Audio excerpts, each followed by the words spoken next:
Yeah, I'm not a Christian at all. Yeah, that's right. People are telling me you don't even have to pay the jizya fee.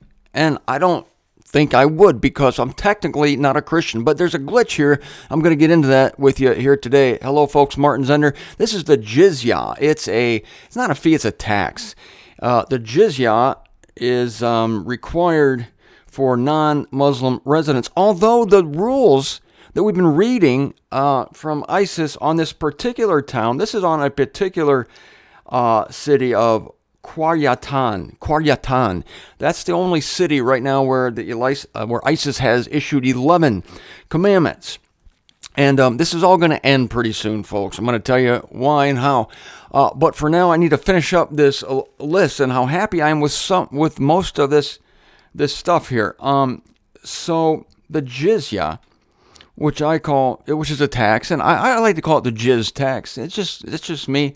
It comes from the Ottoman Turkish Empire. It's a religiously required per capita tax levied by a Muslim state on non-Muslim subjects permanently residing in Muslim lands under Islamic law. Okay, this was only to be permanently, if you're a permanent resident. But this is the discrepancy I had. It says on non-Muslim subjects, but when I go to glennbeck.com, who has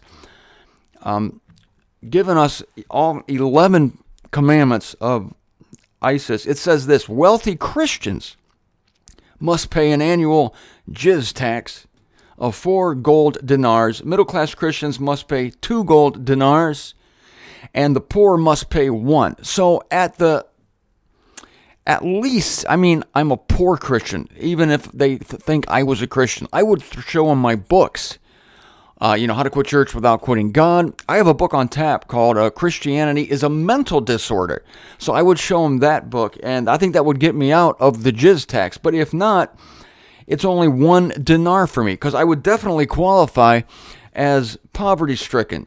So the good news there is 1 dinar is only $169. This is a gold dinar. This is not your everyday average dinar, because it takes 2,000 of those to equal $1. We're talking about the gold dinar. That would be $169. So, that costs less than my Planet Fitness membership, which is pretty inexpensive, $19.95 a month. I quit the YMCA, which was $50 a month, so I cut my fitness fee in half. But the jizya tax, that'd be a different matter. So I'm not too worried about that. And besides, I doubt I would be a permanent resident anyway. I'm not planning anytime soon to move to any Middle Eastern country. Now, back to these 11 commandments. We left off with the jizya tax. And number 8, there's 4 more left.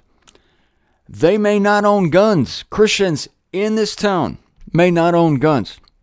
For me, that's no problem. As you know, I'm a peaceful person. I'm what you call a pacifist. I don't like loud noises. I don't like any loud noises. So I've never shot a gun. I don't want to shoot a gun. I hate movies where guns are shot. And most adventure movies, James Bond movies, Fast and Furious, there's car wrecks and gunfire. I hate gunfire. I remember somebody told me that I'd really like this war movie.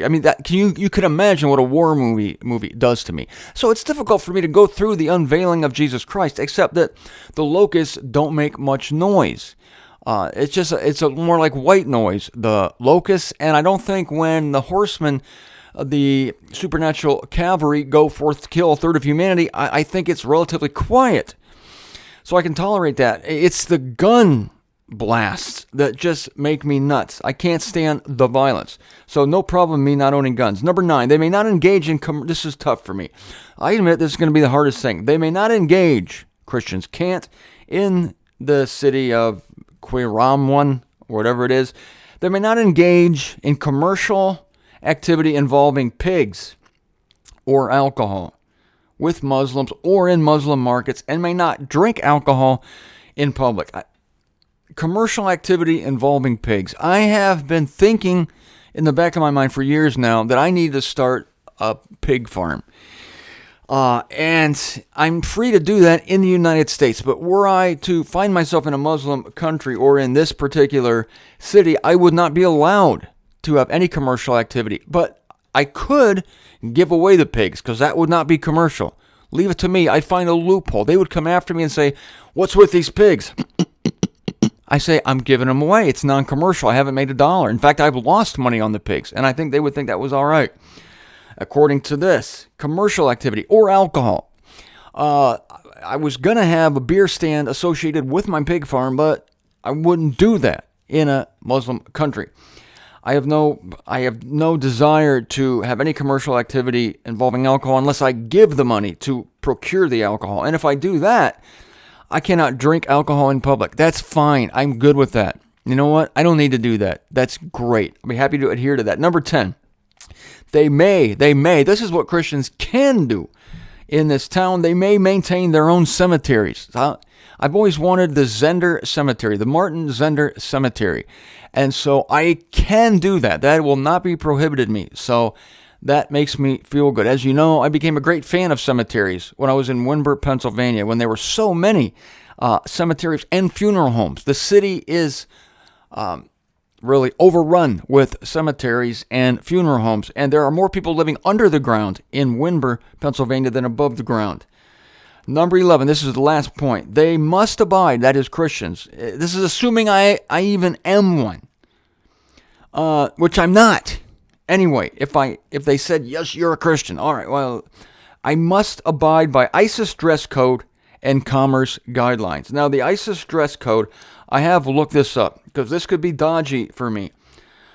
So let me see, what am I doing? Okay, let me see, where is Islamic dress code for men? Now, we know the Islamic dress code for women is just terrible. Must cover entire body except hands and face. Covering the face with a niqab is optional and perhaps even preferred. Must wear a khimar that covers the head, neck, and bosom. Should wear a jibab that enshrouds the entire body and covers any open spots. Clothing must not be tight or transparent.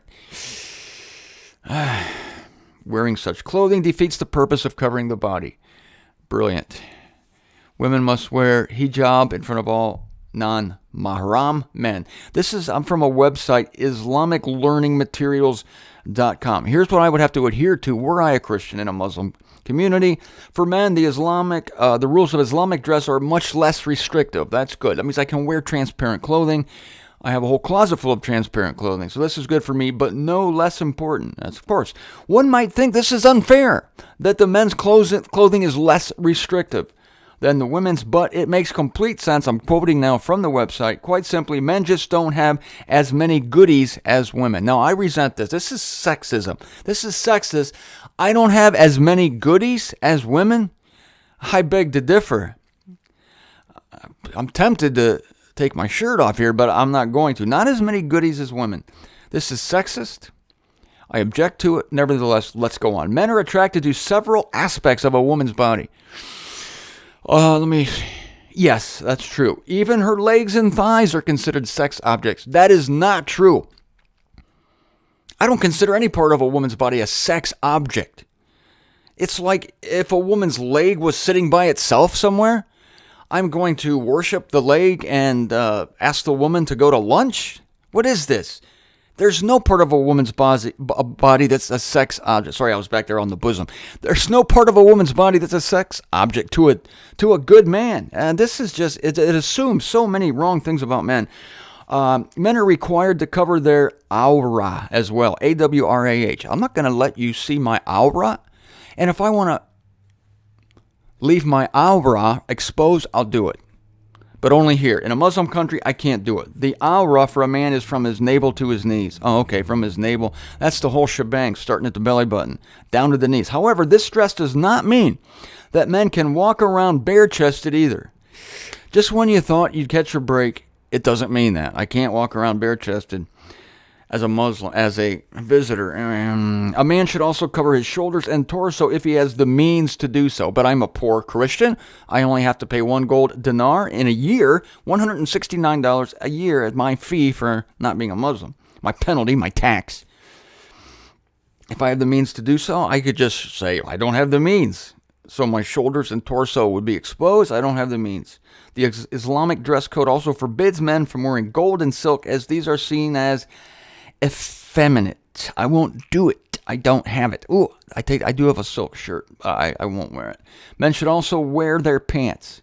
Okay. Oh, sorry, there's a comma. Men should also wear their pants or lower garment above their ankles, like the Floods used to wear in the 70s. Yeah, I could do that. I don't care too much about being cool. I lie. Yes, I do care about it. This is to protect their clothes dragging in filth and prevent arrogant behavior. In the past, and sometimes nowadays also, men of high status would let their cloaks drag behind. Ooh, if I was in high status ever in any world, and if I had a cloak, it would be dragging on the ground. Take that, you peasants, because you can see clearly that my cloak is dragging like a freaking train. Therefore you shall respect me, because I'm a man of means. Otherwise, my clothing would be up near my calves, but it's not, is it? No, it's dragging. Pay homage to me. See me, love me. Oh, no, I'm not interested. And just like women are forbidden from wearing men's clothing, the Islamic dress code also forbids men from wearing women's clothing. That's no problem. All right, so I think I got all that covered now, and I feel better about it. And I want you to know this as we close today's show and we move on tomorrow, I think, to the characteristics of the beast. We'll see where we go, but we're going to get back to those beasts. I want you to know that I am going to tell you exactly what's going to happen with the religious war we are now in. And we are in a religious war with Islam. No, they're in a war with us. We're in a defensive mode. I'm not a conspiracy guy, because this has been the goal of the Islam religion from way back. The Crusades were a result, I believe, of Islamic incursions into Christian lands. And so there has always been, this is not something dreamed up by the U.S. government. This has always been the, in many cases, stated objective of this religion is to take over everybody else and make everybody else Islam. It's called a caliphate. And they're waiting for their own version of the Messiah, the 12th Imam, whose presence can be hurried into existence by creating chaos and havoc. And so that's what's happening today. The militants of this religion are trying to create an environment of chaos and havoc that will hurry the coming of their Messiah. Those who adhere to the faith, the true faith of Christ, notice I avoided saying Christians, they are also looking for a Messiah. It could be that there will be a false Messiah. Well, it's not that it could be. It will be. There will be a false Messiah. Very, very false. So deceptively false that it looks and has every characteristic of the real thing, but it's not the real thing. And there will be a few on earth at that time who will not sign up or take the mark of this wild beast religion, which ironically now, after all we've said, is not going to be the Islamic religion. It's not going to happen. They're not going to obtain their caliphate. No, because they're going to be subjected by the Christian religion. And this is prophecy. And it is true. And it is decided already. And it will happen this way. And it's our privilege given us by God to look into the details of this coming conflict, coming conquest, and coming Christ. And this we will do by the grace of God.